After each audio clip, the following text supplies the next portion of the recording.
हमारा देश भारत दुनिया का सबसे बड़ा लोकतंत्र है, जहां जनता खुद अपने नुमाइंदे चुनती है। अब लोकतंत्र की बात हुई है तो थोड़ा सा लोकतंत्र को समझते चलिए।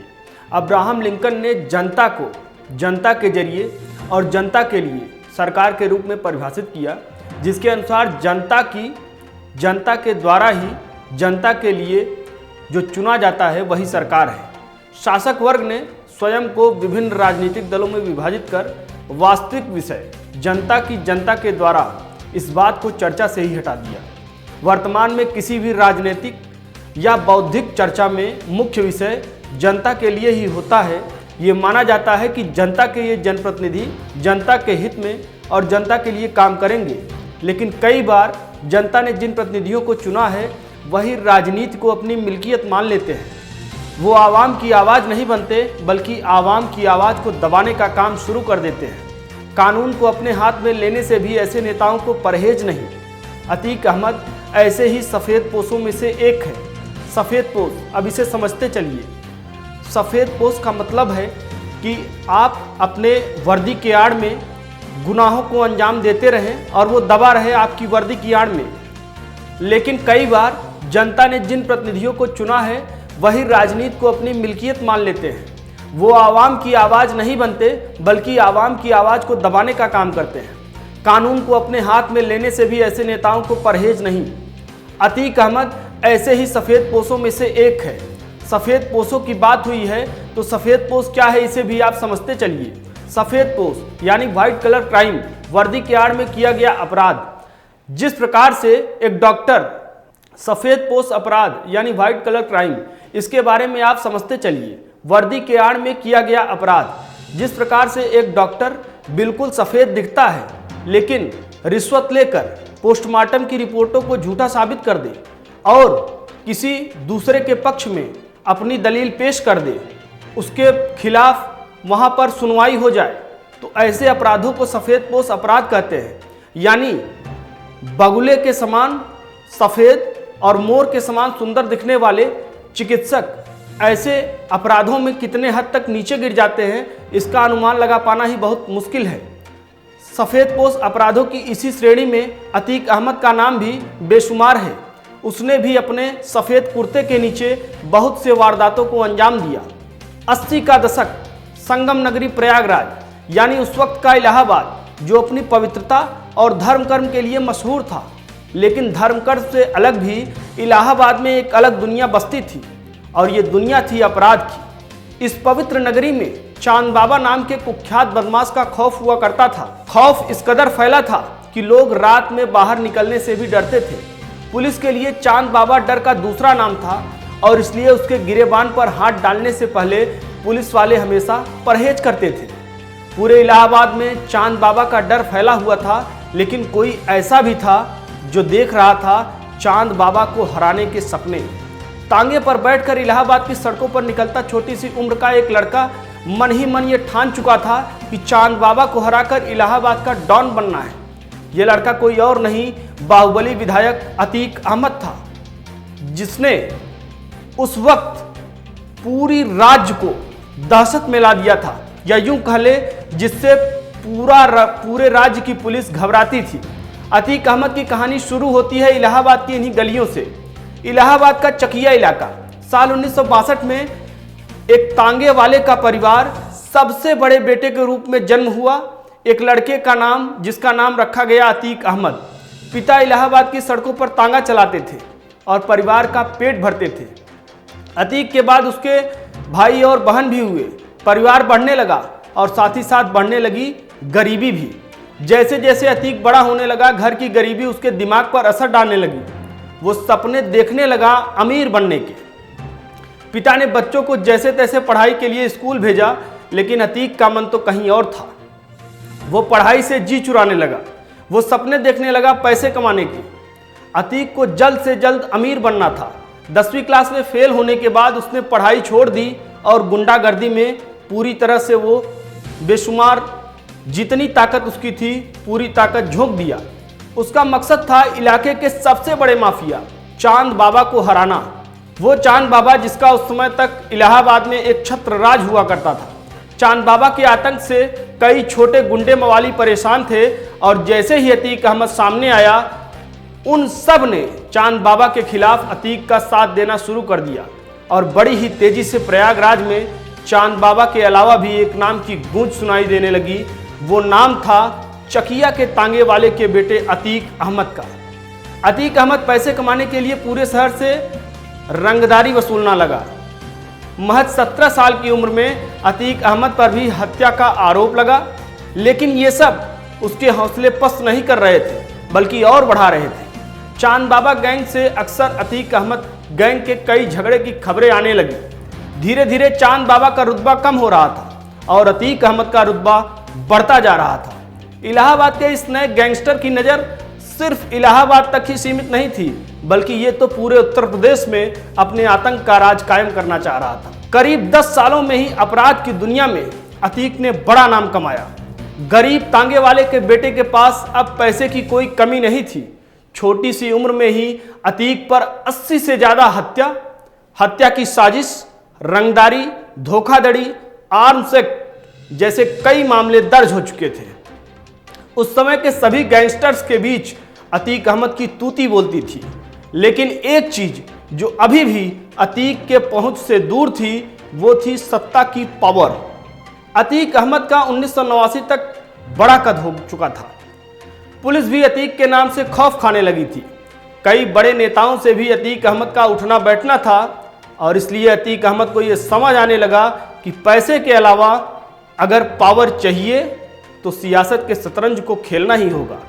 1989 में अतीक अहमद ने निर्दलीय उम्मीदवार के तौर पर इलाहाबाद से पहला चुनाव लड़ा। दूसरी तरफ चांद बाबा भी चुनावी संग्राम में थे, लेकिन जीत मिली अतीक अहमद को। अब अतीक अहमद नेताजी बन चुके थे, लेकिन सफेद कपड़ों में नजर आने वाले इस माफिया के काम अब भी काले ही थे। जीत के कुछ समय बाद ही चांद बाबा की सरे बाजार हत्या कर दी गई।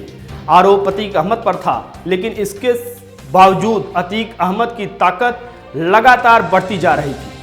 अतीक अहमद ने पहले 3 बार निर्दलीय चुनाव लड़कर जीत हासिल की।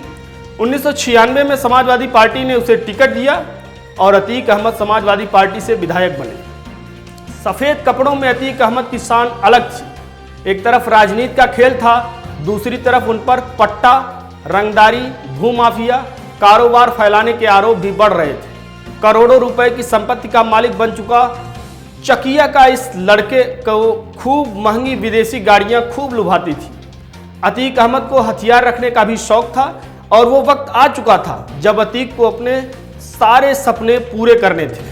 जब भी अतीक का काफिला निकलता, महंगी गाड़ियां उनके काफिले का हिस्सा होती। 4 बार विधायक बन चुके अतीक अहमद के कब्जे में अरबों रुपए की जमीन थी। 2004 में अतीक अहमद ने राजनीति में एक नई राह चुनी। 2004 में अपना दल ने फूलपुर सीट से अतीक अहमद को सांसद का टिकट दिया और अतीक ने इस पर भी जीत दर्ज की। प्रयागराज के माफिया ने संसद तक का सफर तो पूरा कर लिया था। तांगे में बैठकर जिन सब सपनों को अतीक ने बुना था, देखा था, वो पूरे हो रहे थे। लेकिन कहते हैं ना कि अपराध के दलदल में कोई एक बार फंसे तो बाहर निकलना नामुमकिन है। यही हुआ अतीक अहमद के साथ। 2004 में जब अतीक अहमद ने फूलपुर से सांसद के लिए चुनाव लड़ा तो उनकी लड़ाई इलाहाबाद की परंपरागत सीट खाली हो गई। उस बार वो चुनाव डिफीट कर गए। अतीक ने अपने भाई अशरफ को यहां से चुनाव लड़वाया, लेकिन अशरफ चुनाव हार गए। बीएसपी नेता राजू पाल ने अशरफ को मात दी और ये बात अतीक अहमद को पसंद नहीं आई। राजू पाल को चुनाव जीते अभी कुछ ही महीने बीते थे कि उनकी हत्या करवा दी गई। राजू पाल के काफिले पर अतीक अहमद गैंग ने जोरदार फायरिंग की। राजू पाल को 19 गोलियों से छलनी कर दिया गया।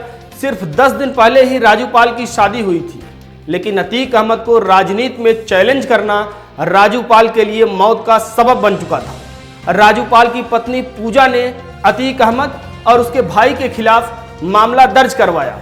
उस वक्त राज्य में समाजवादी पार्टी की सरकार थी, इस लिहाज से अतीक अहमद पर कोई विशेष कार्रवाई नहीं हुई। अगली बार चुनाव में अतीक अहमद अपने बड़े भाई अशरफ को जीत दिलवाने में भी कामयाब हो सके। 2007 में बड़ा बदलाव हुआ। उत्तर प्रदेश में मायावती की सरकार बनी और फिर शुरू हुए अतीक अहमद और उनके गैंग के बुरे दिन। बीएसपी सरकार के आते ही अतीक अहमद को राज्य का मोस्ट वांटेड अपराधी घोषित किया गया। अतीक अहमद पर इनाम भी जारी कर दिया गया। कुछ समय पहले तक उत्तर प्रदेश में अपना दबदबा बना रहे इस बाहुबली नेता को अब भगौड़ा अपराधी मान लिया गया। पुलिस अतीक के पीछे पड़ी हुई थी और आखिरकार उन्हें दिल्ली से अरेस्ट किया गया। फिर यूपी की अलग अलग जेलों में वो बंद रहे, लेकिन एक बार फिर वक्त बदल जाता है। 2014 में अखिलेश यादव की सरकार यानी समाजवादी पार्टी की सरकार आती है तो अतीक अहमद को जमानत मिल जाती है। 2014 में अतीक अहमद ने श्रावस्ती से चुनाव लड़ा, लेकिन जीत नहीं मिली। उत्तर प्रदेश में योगी आदित्यनाथ के मुख्यमंत्री बनने के बाद तो सब कुछ जैसे पूरी तरह से बदल गया। इसी दौरान एक व्यापारी की किडनैपिंग और जेल में उसकी पिटाई का वीडियो वायरल हुआ। इस मामले में अतीक अहमद का नाम सामने आया और फिर गिरफ्तारी हो गई। सुप्रीम कोर्ट के आदेश पर उत्तर प्रदेश से बाहर उन्हें गुजरात की साबरमती जेल भेजा गया और तब से इलाहाबाद के इस बाहुबली नेता को गुजरात की साबरमती जेल में ही बंद कर दिया गया। अतीक अहमद के परिवार के 2 और लोग भी जेल में बंद हैं। अतीक के भाई अशरफ बरेली जेल में बंद है, जबकि छोटा बेटा नैनी जेल में सलाखों के पीछे कैद है। अतीक अहमद के बड़े बेटे को भी अभी कुछ समय पहले ही अरेस्ट कर लिया गया। अतीक के परिवार के अलावा उनके सारे गुर्गों को भी जेल भेज दिया गया है। अतीक अहमद ने माफिया के काले धंधे, जो करोड़ों रुपए की जमीन हथियाई थी, उसे भी लगातार कुर्क किया जा रहा है। इलाहाबाद के अलावा राज्य के कई और इलाकों में भी अतीक अहमद की संपत्ति थी। उनके रिश्तेदारों के नाम पर भी कई प्रॉपर्टी थी। सरकार ने अपने कब्जे में इन सबको ले लिया है। कई अवैध इमारतों को ढहाया जा रहा है। जो जमीनों पर कब्जा की गई थी उस पर आवासीय योजना के तहत मकान बनाए जा रहे हैं। पिछले 2 साल से इस तरह की कई कार्रवाई की जा चुकी है और अतीक की 200 करोड़ से ज्यादा की संपत्ति जब्त की जा चुकी है। और अब यह कहानी उस पड़ाव पर है जहां से अतीक का अंत बहुत करीब दिख रहा है। उमेश पाल मर्डर केस के आरोपी गैंगस्टर अतीक अहमद को उत्तर प्रदेश की पुलिस गुजरात के अहमदाबाद से यूपी के प्रयागराज ले जा रही है। काफिला यूपी के झांसी पहुंचा और पुलिस लाइन में करीब 1.5 घंटे रुकने के बाद प्रयागराज की ओर रवाना हुआ। यूपी में दाखिल होने से पहले काफिले की एक गाड़ी गाय से टकरा गई, गाय की मौत हो गई। इससे पहले काफिला मध्य प्रदेश के शिवपुरी के पास रुका। जब अतीक वैन से उतर रहा था तब उससे पूछा गया कि क्या आपको डर लग रहा है, तो गैंगस्टर अतीक अहमद बोलता है, किस बात का डर। पुलिस काफिले ने अब तक 15 घंटे यानी रविवार शाम 6 बजे से सोमवार सुबह 8 बजे तक करीब 850 किलोमीटर तक का सफर तय कर लिया है। उत्तर प्रदेश पुलिस अतीक अहमद को रविवार को शाम 6 बजे से साबरमती जेल से लेकर निकली थी। अतीक अहमद को प्रयागराज के एमपी एमएलए स्पेशल कोर्ट में 28 मार्च को पेश किया जाएगा। प्रयागराज लाने के दौरान अतीक एसटीएफ की वैन में करीब 1300 किलोमीटर का रास्ता तय करेगा। सफर 22 से 24 घंटे का है। पुलिस ने पहले रूट सार्वजनिक नहीं किया, लेकिन बाद में पता चला कि अतीक को हिम्मतनगर शामला जी के रास्ते से राजस्थान मध्य प्रदेश होते हुए प्रयागराज के लिए लाया जा रहा है। काफिले की सुरक्षा के लिए 2 वैन में करीब 30 हथियारबंद जवान मौजूद हैं। अब आइए आपको बिना देरी किए अतीक अहमद के 1300 किलोमीटर के सफर को समझाते चलते हैं। अतीक अहमद गुजरात, राजस्थान, मध्य प्रदेश के बाद चौथे राज्य उत्तर प्रदेश के झांसी पहुंचा। यहां से 10:45 सुबह 10:45 बजे एसटीएफ का काफिला प्रयागराज के लिए उसे लेकर निकलता है। पुलिस का काफिला अहमदाबाद से रविवार शाम 5:45 बजे चला था।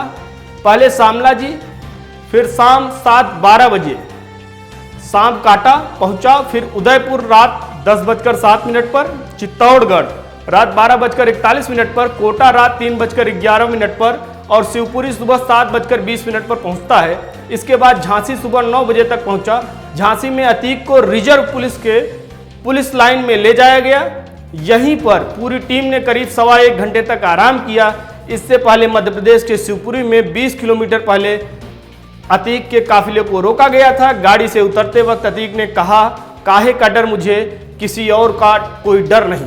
साबरमती जेल के बाहर अतीक ने मीडिया से बातचीत में कहा कि ये मेरी हत्या करना चाहते हैं। जेल में आखिरी वक्त तक अतीक को पता ही नहीं था कि उसे उत्तर प्रदेश पुलिस की एसटीएफ ले जाने के लिए आई है। जब जेल में उसका मेडिकल हुआ तब उसे जानकारी मिली।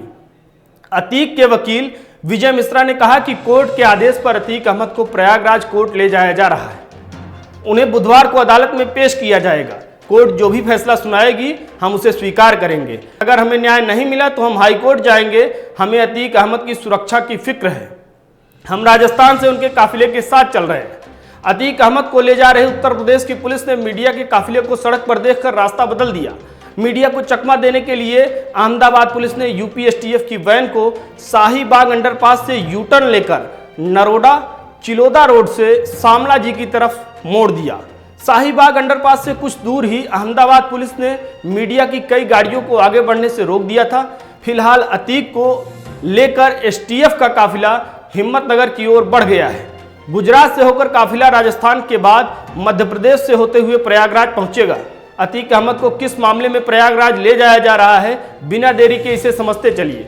पुलिस सूत्रों के मुताबिक अतीक अहमद ने 2006 में उमेश पाल को गन पॉइंट पर अगवा कर लिया था। उमेश ने 2007 में माफिया अतीक अहमद और उसके भाई अशरफ के खिलाफ अपहरण का केस दर्ज कराया था। इस केस में प्रयागराज की स्पेशल एमपी एमएलए कोर्ट 28 मार्च को फैसला सुनाएगी।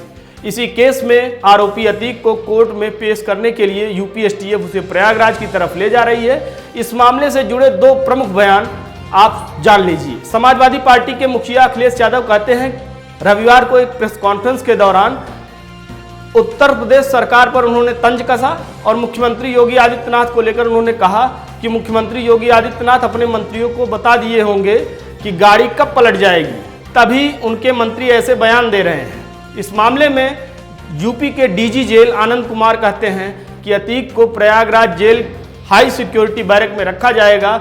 उसके सेल में सीसीटीवी कैमरा होगा। जेल कर्मचारियों को उनके रिकॉर्ड के आधार पर चुना जाएगा और तैनात किया जाएगा। उनके पास बॉडी वियर कैमरे होंगे। जेल मुख्यालय में वीडियो वॉल के माध्यम से 24 घंटे उसकी निगरानी की जाएगी। राष्ट्रीय से जुड़ी हर बड़ी खबर के लिए जुड़ रही है वीओपी हिंदी के साथ। अगर आपने वीओपी हिंदी को सब्सक्राइब नहीं किया है तो फौरन कर दीजिए। वीडियोस को ज़्यादा से ज़्यादा लाइक कीजिए, शेयर कीजिए और कमेंट सेक्शन में जाकर बेबाकी के साथ अपनी राय रखिए।